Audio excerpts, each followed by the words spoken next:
Paminsan-minsan, kinikilala at kinakamayan ko ang kabaliwan. Hindi para umastang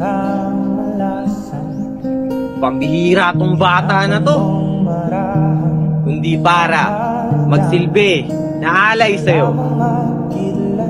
Ayos lang magdiwang, magkunwaring pangkaraniwan, upang mauto ang mundo na palaging isinusuyo sa'yo. Yaong mga tungkulin at pamantayan tumutukoy raw sa halaga mo.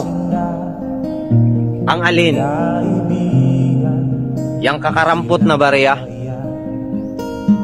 na sa araw ng sahuran nagiging sapat lang para mabuhay ka, hindi na para sumaya. Bukas ang bukas, kikilalanin at kakamayan ko ulit ang kabaliwan. Hindi para umastang pambihira tong batang to, kundi para mabili ang kalayaang matagal ng nais mata mo, maglaro at magamot ang bata na ako at ang batang ako na patuloy nagtitiwala sa akin. Humihiyaw, sumusundot, patuloy nananalangin, matutupad, mahahablot ang pangarap na una kong inibig. Makakamit kung ikakabit mga pagkakamalit, pagkatuto, hinahatid at nababanggit sa tuwing nag-iinsayo ng maigi.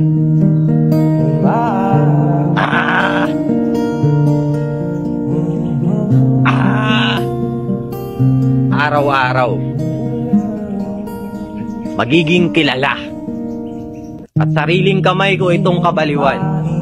Hindi para umastang pambihira tong bata na to, kundi para magsilbing inspirasyon sa iba. Yung mga inaral ko, siguro baka pwede ring maging aral mo. Para lamang makilatan sa kaitaas-taasan mo, kaibigan, huwag kang